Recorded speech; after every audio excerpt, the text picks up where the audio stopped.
Hello, everybody, and welcome to day 2 of Healing Your Body by Healing Your Mind.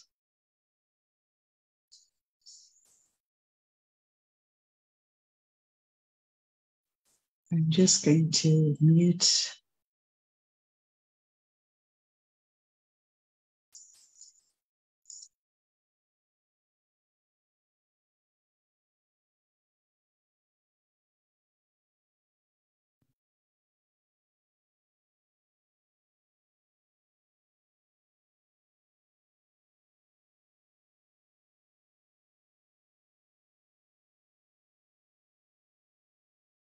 Okay. I hope that you all can see my presentation.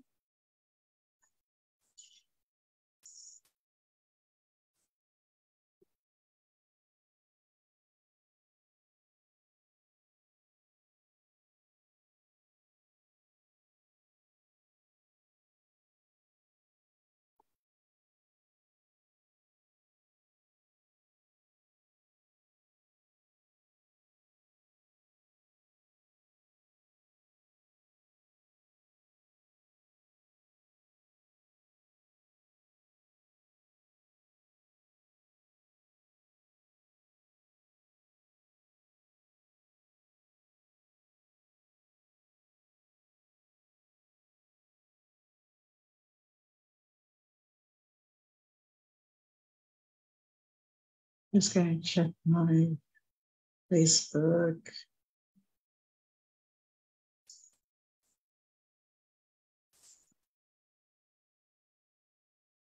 Fantastic.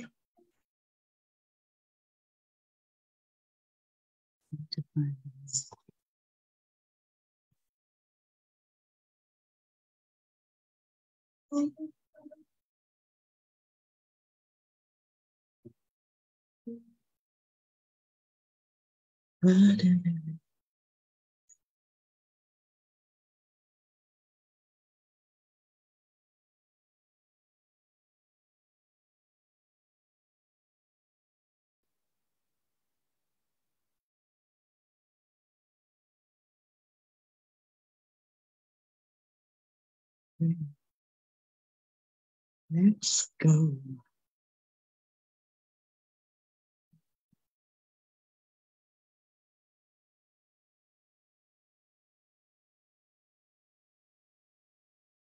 I apologize, I'm just trying to mute.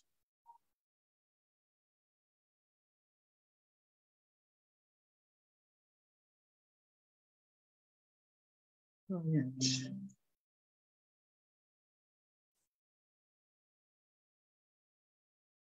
Getting there.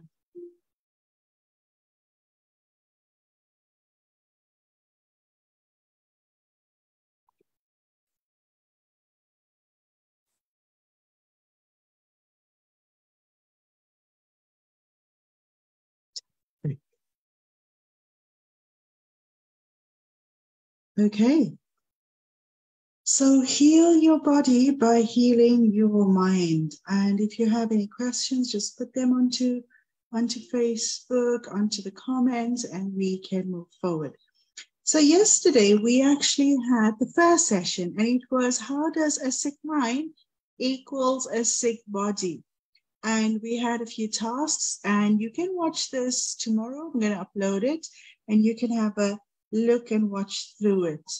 So let's start off. If you have any questions, I'm going to check my phone as I'm going through. So let's go. So today we're going to be looking at the 5 triggers of physical illnesses. So what are the triggers of illnesses in the body?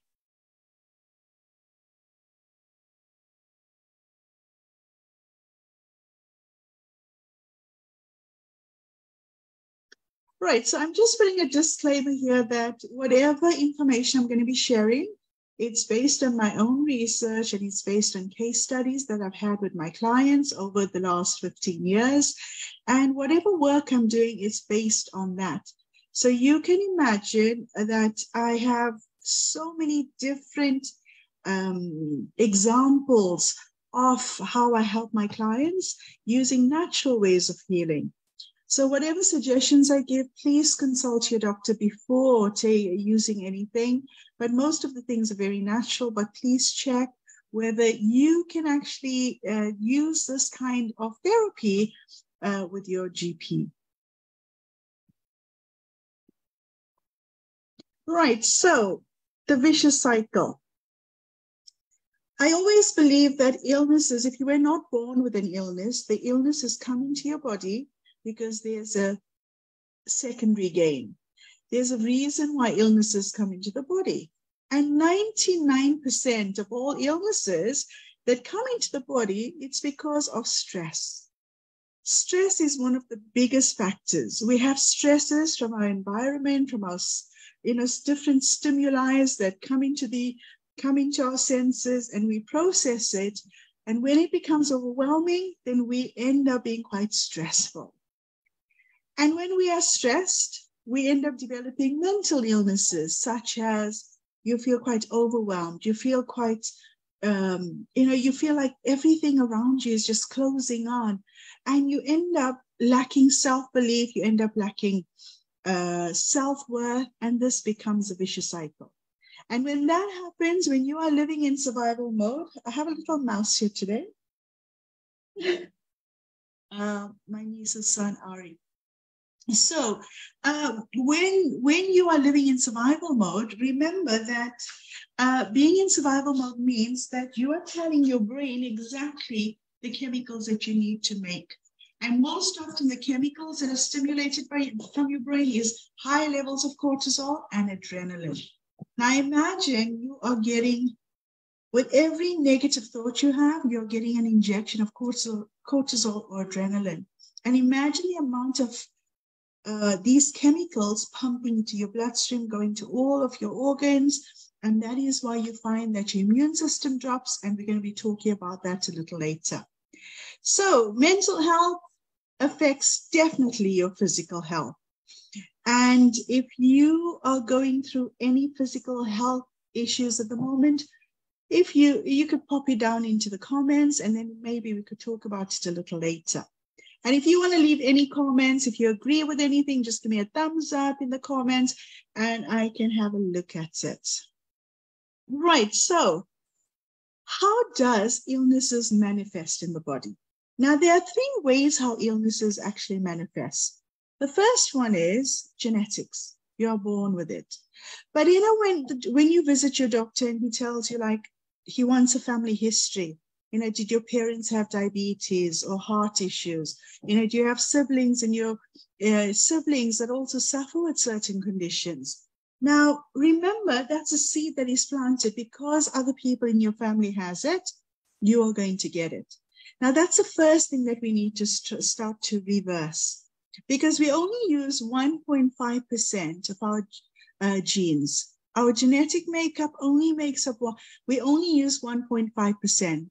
So imagine the other 85.5% of our genes are actually junk. We don't even use it. It's unused. I'm sitting up. So remember, it's unused. So if illnesses if you were not born with it, and it comes into your body later on, then it doesn't have to be genetic. You can break the genetic loop. The second one is mental suppression. Now, this is taken out of the book by Dr. Amit Goswami. And this is a beautiful book called The Quantum Doctor. And as you know, that I am doing my PhD at the moment on integrative and natural medicine. So I've studied the Quantum Doctor in depth. And one of the things that he mentions there is that mental suppressions of feelings at the heart chakra will cause a suppression of the immune system, and that can lead to cancer and other illnesses. Now, how does this work? Now, when you suppress your feelings, when you suppress these feelings, you would notice that your immune system, the soldiers in your body, becomes weaker. And when that happens, then you will find yourself, the whole reason why we have an immune system is to get rid of dead cells. And if your immune system is weak and it's not allowing the dead cells to leave the body, then you're going to find these cells are going to be clumping together, and the cells are not going to be leaving your body. It's going to be forming tumors and cysts and so on. So suppression of your feelings is a big no-no. And in the week, we're going to talk about more about that. And the third thing is your vital blueprints. Now, when we talk about your vital blueprints, you'd find that some, as we continue with life, you'd find that because of our environment, our body changes. We adapt to the environment. So, for example, if you've experienced grief in your family, that environment has actually affected you in such a deep level. And it also affects your energy body. So we do have a physical body, but we also have a vital body. And that vital body is where our energy, the energy circulatory system is. So when that happens, like when we are stressed, we lose all creativity, and if we continue to allow this vital blueprint to just die away, you'd find that we do not become masters of our own healing. We have to rely on allopathic medicine for lifelong management of whatever issues we're going through. But when we understand what the vital blueprint is, then we find creative ways of actually healing our organs. Like, for example, if you are going through grief, and you have any heart issues, there are so many natural ways that you can actually change that. Like if you take grief, for instance, because you're going through such deep emotional trauma, it raises your blood pressure. You end up suffering with hypertension. And when that happens, you end up, your heart ends up actually becoming enlarged. And I know this way too well because my brother actually passed away with an enlarged heart after losing his wife. So this I know way too well. So these are the three ways that our body actually brings on illnesses. So what are the five most important, the five most biggest triggers to physical illness? So the first one I'm going to talk about is emotional. Now, we know that our emotions, we go through this constant battle of, emotional issues. So when we sit in the car, you'd find like we are so good in putting our safety belt on. And we put our safety belt on because we want to be safe in the car. But in other ways, like when we are out of the car and when we're carrying on with daily life, we end up not allowing ourselves to keep our mind safe. Putting the safety belt over our mind, because our thoughts leads to certain deep emotions and it triggers certain deep emotions in us. And emotions can be really detrimental to our mental health. So we're going to talk about this in more detail. So it's emotional, diet, environment, spiritual, and even movement. Now, these are things I cover a lot with my clients. So I'm going to talk about the emotional one first. So we do have these, conscious battles. Consciously, we are fighting some form of emotions every day. Our thought frames, our thought patterns, we are constantly bombarded with triggers that takes us back to our childhood. Most limiting beliefs are caused because of childhood trauma, or you've experienced something in your childhood between the ages of 0 and 8 years old. And that is why children at that age are just sponges. They just sponge. So they actually absorb information and data without processing it, without adding logic. So this is when they grow up with emotions that they cannot handle. I see so many children and teenagers that suffer with eating disorders. They suffer with self-harming. They suffer with bullying at school, skin issues, and relationship issues, social issues, and the list can go on. And it's because when they turn 8, you'd find that now the frontal lobe is slightly larger, and they start to kick in some logic and reasoning of what they've experienced when they were little. So that is why parents, together with hormonal changes in the body, It can be very detrimental. So be kind to your children and understand. Remember when you were that age, how life was. So we also have, like, daily emotional battles with friendships, with relationships, your career, finance. Finance is a huge, huge emotional roller coaster that many families go through. And we also have this, this emotional frequency chart. And this chart, if we are living in lower emotions such as grief and sadness and mistrust and, this feeling of low self-worth, low self-esteem, these emotions can actually be measured according to energy frequencies. So when somebody is going through emotional trauma, you would notice that they lose that inner light. You'd actually find that they become very dull. It affects their skin, it affects their health, and in so many different layers. But when you see a person that is fit and healthy and they are happy, they are enlightened, they have joy in their life, they actually, we use the term, you're glowing. And that's because that inner light within them is actually glowing. Your entire, light circulatory system in your body is like switched on. So emotional baggage is one of the biggest issues when it comes to your health problems. The second one that I want to talk about is diet. Now, if you think about diet, in some areas, people go through such poverty. When I went to South Africa recently, you have a lot of people living in the squatter camp. They don't have nourishment. They don't have good food. And they have these vitamin deficiency, nutrient deficiencies. And you find it in a lot of African countries, in a lot of countries that are, poor. They don't have enough, vitamins. They don't have enough food. And because of that, it then affects their health. You look at a child that that doesn't have enough protein, and look at what low protein levels does in the body. Protein is for cell development, it's for growth. And without enough of those enough proteins in your diet, you end up stunting your growth. You also find, like, in some countries, like I was reading the statistics the other day as part of some research that I was doing. And they were talking about how many people, because of the wrong diet, obesity is such a huge problem.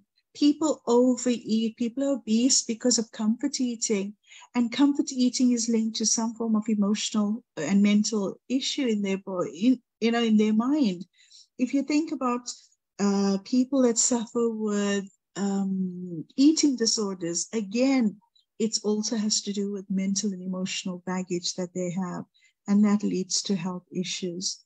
Sometimes you might find that, when you go to your doctors and they give you too much of antibiotics, again, too much of antibiotics weakens your immune system in the long run.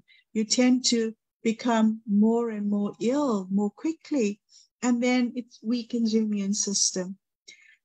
And you also find, like, when you have too much of outside stimuli, like too much of stresses, and you're not eating the right amount of food, you're having too much of salt and you're having too much of sugar, too high amounts of carbohydrates, that leads to, diabetes.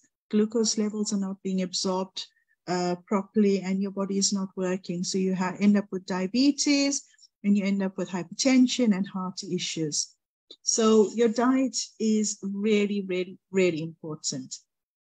If you have any questions, please put them down in the comments. I'd love to answer that. So how does our environment actually affect our body? A healthy environment, having a space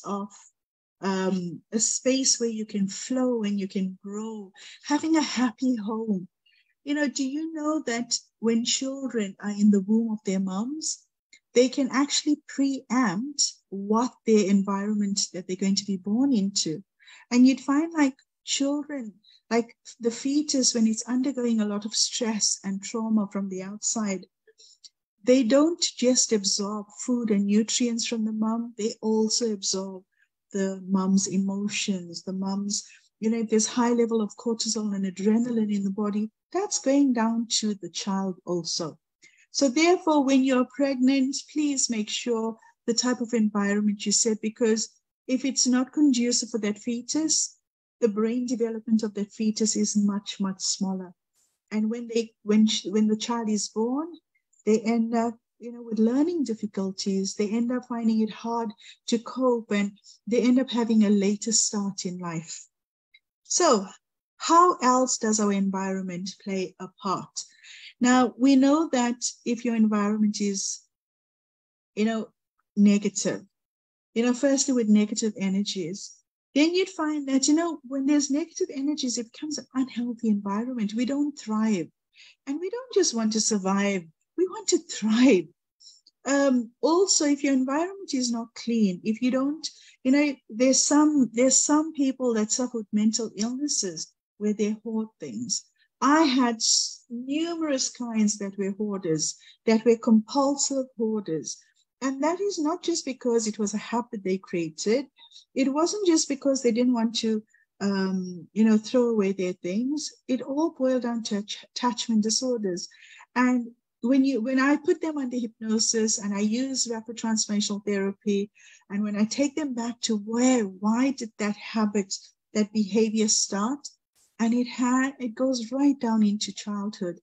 And it's weird how from childhood, again, it affects our present. I mentioned yesterday that when people are going through depression is when you're stuck in the past. Anxiety is when you're too conscious about the future. You are living your present life in the future, and that causes anxiety. The future is not even born as yet. So what really happens is that you are missing out on the present, because you're either in the past or you're in the future, and you're missing out on the present. You also find like illnesses are caused because of, if there's a lack of clean air, not having your windows opened at home, and not being able to cleanse the physical environment at home. It all will lead to illnesses. Even sanitation, and not having enough plants around, not having enough trees. Because remember, the green plants and the trees, they all help with balancing your energy points in your body, which we refer to as the chakras. We're going to go on to the next one, spiritual. Now, at the Royal College of Psychiatry, there was research done on spirituality and mental health. And some patients that went onto this path of spirituality, and that means like starting to love themselves, starting to believe and value themselves, starting their days with gratitude, ending their days with gratitude, and just finding time to slow down your brainwaves, time to meditate, time to actually just be. Research has shown that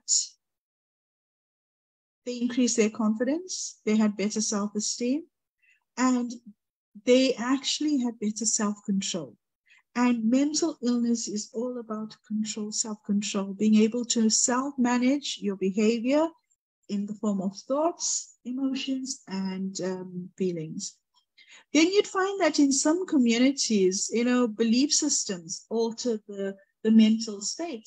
So some people's belief systems, especially limiting belief systems, alter their mental state. We have come through this process where we've learned about the placebo effect, but we also learned about the nocebo effect, NOCEBO. Now, the nocebo effect is where you can actually think yourself ill. How often do we actually say, you have a little pain in your body, and then you think it's cancer, or you think you have a little slight headache. Instead of going for water first, you think, oh my God, is this migraine, are these headaches because of a tumor, and so on. So we can actually change the energies in our body by actually thinking ourselves ill. Nobody gets a headache when they're happy. Think about it. You'd find that sometimes, and I know I went through this. After I lost my brother, I ended up with hypertension.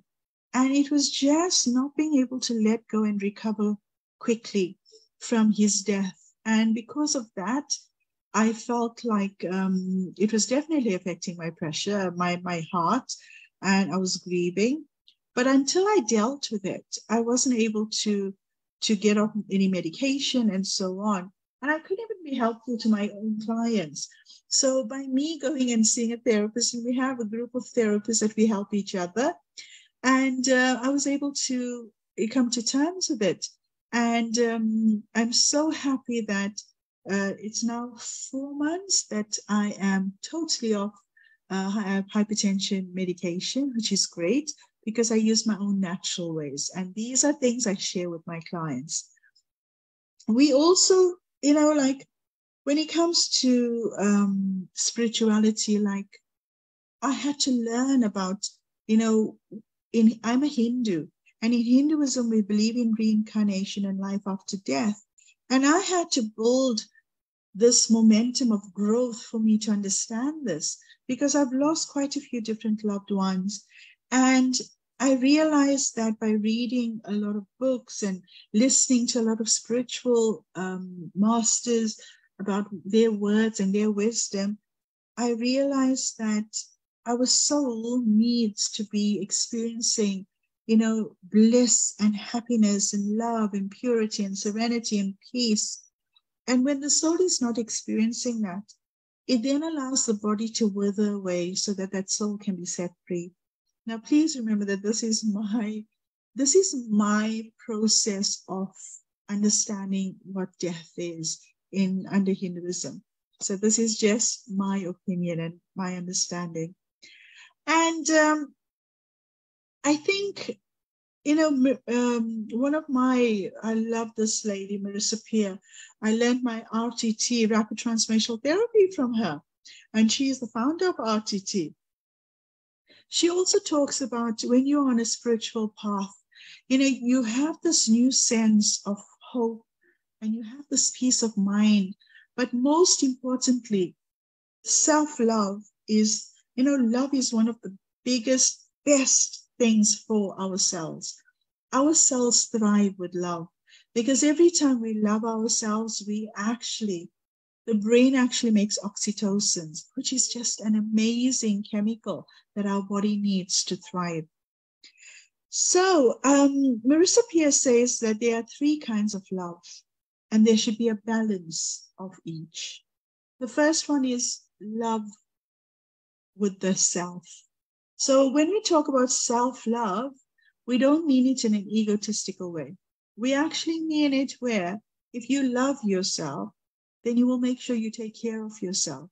You will make sure that you put yourself first. You will make sure you set boundaries. And these are things that we will go in future much deeper. The second love is love for others. So, so many of my clients, when they come to me, this triangle of love is so imbalanced. And you'd find that self-love is like non-existent because most of them will give love to other people first. They will ask for validation from other people, but they don't see that they need to love themselves. And when they start to do that, it becomes a game changer. Their mental health changes, their emotional health changes, but most importantly, their physical health changes. I had a client that used to suffer with IBS, and she used to suffer it from teenagehood. And she was in her late 30s, and she ended up coming to me because it was becoming debilitating. If she had to go anywhere, she needed to check where's the toilets first, and then it would just become ridiculous. She would not go out because of that. And when I put her under hypnosis, she went down to the root cause of why and when did it start? And it did start in her childhood. And once we grew that little child that she was living her adult life with, the IBS disappeared. I've helped people with scoliosis, and because scoliosis is the curvature of the spine, it's also a lot has to do with self-love, giving love to other people more than you give it to yourself. So that imbalance causes the spine to curve. And the third love is, love with a higher consciousness, this universal energy. And those people that have a religion, you might be connected to that religion, to that higher consciousness in your religion. And when you connect to that, you develop your spirituality and you become more spiritual, and you develop this balance with knowing that you can tap into the higher consciousness for love, for peace, for for that happiness, and that you're never troubling this world by yourself. But remember, you need to have a balance of giving and receiving, and that is imperative. And the last one is movement. Now, guys, I cannot tell you how important it is to move. When we move, we flow, we grow.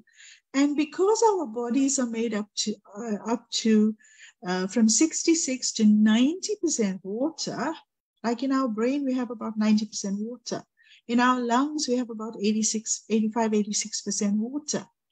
And in the rest of the body, we do have, on a daily basis, we lose about 2.5 liters of water, in a day, through our urine, through sweating, through breathing. When we breathe out, we also are losing water during that time. So if we are not exercising and we are not moving our bodies, then that prevents this energy, this flow of energy in our body. So if you think about a cup, you can have a cup of water, have it on your desk the entire day, hasn't moved, it just stayed there, you haven't drunk anything, and you'd find at the top of your water, you'd start to see a film of dust.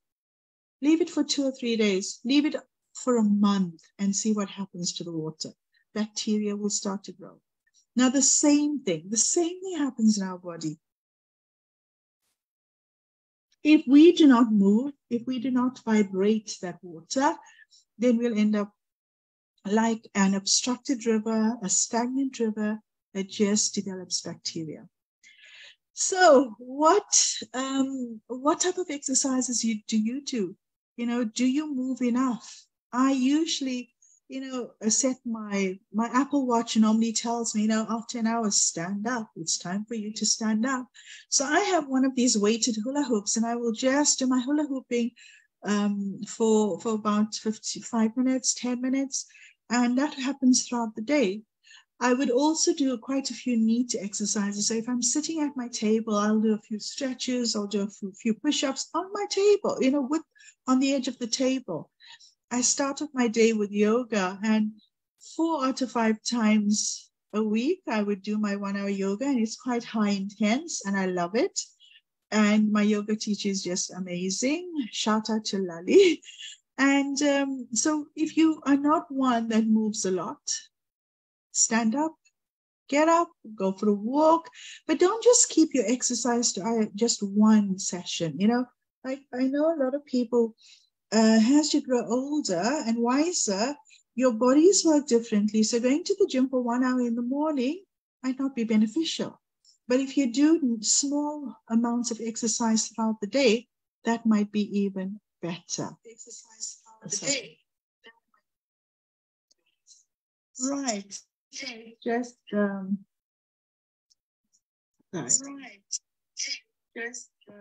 sorry, I was just checking my comments there. Right, so that brings me to the end of today. So, like I mentioned before, make sure that you think about these 5 triggers to your illness. Understand what is your trigger. Is it an emotional trigger? Is it your diet? Is it your environment?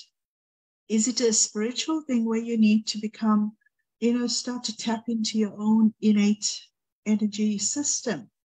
Is it that you're not moving enough? So start to pinpoint what your triggers are. If you want to share it in the group, it would be wonderful.